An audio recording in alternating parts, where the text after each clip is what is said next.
And co-founder and executive director of Empower Change.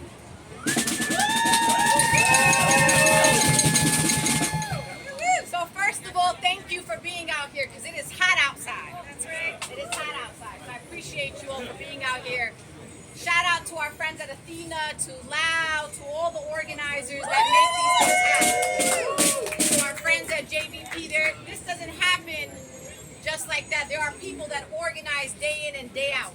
And there are many workers who may not be here with us today, but I want to thank the ones who are, who wanted to be here with us today. So I just want to recognize the long-standing work that goes into organizing a campaign like this and the courage that it takes to go after a multi-billion-dollar corporation and a man that is worth billions of dollars. That's right. Often we come here to give bad news, but there's a lot of good news that's happening in the world right now. Just 2 days ago, the American Anthropology Association joined the call for BDS. Back in 2016, that resolution was defeated amongst the Academy. And just 2 days ago, not only did they win, but it was an overwhelming support for the call for boycott, divestment, sanctions. About 71% of the Academy of Anthropologists actually voted for this resolution. So that's just one example of many showing the shift of where people are coming when it comes to Palestinian liberation. I feel optimistic, and I know there are a lot of people that might feel different.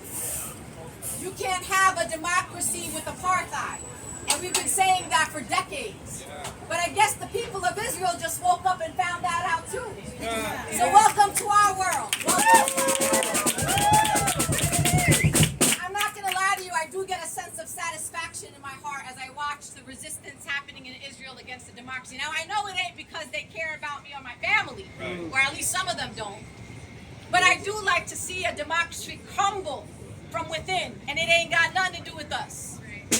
And that's what we needed to happen to get everybody to understand the long-standing work and education and resistance that this movement has had for decades.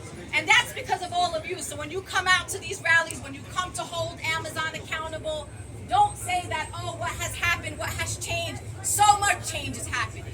People are coming to our side, and people are gravitating toward the right side of history. So I'm just feeling optimistic. Everybody can feel what they want. I feel optimistic. I know that this young generation and the upcoming generation is standing with all of you. And I know a lot of our seasoned folks have continued to be steadfast to bring us to this place too. So I appreciate the folks that I've been seeing in the streets of New York City for the last over 3 decades. So I appreciate it. And so I'm just excited. I feel energized. Even with all, just so you know, and I talk to my beloved people in Palestine on a daily basis. And as you know, a lot of Palestinian Americans, for the first time in over 3 decades, were able to enter through the Ben Gurion airport. They were able to go from the river to the sea to visit family that they had been separated from. So I'm watching their joy. And I want you all to know that while the Palestinian people are suffering oppression, brutality, and murder and genocide at the hands of the state of Israel, they're still resilient. They understand that with liberations comes risk, comes loss of life, and they will be steadfast. So you never got to worry about the Palestinian people. The Palestinian people will always exist. They will always rise up.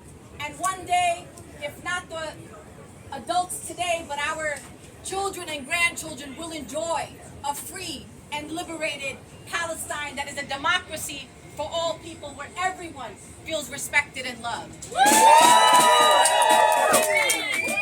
all said everything you needed to say about this man right here.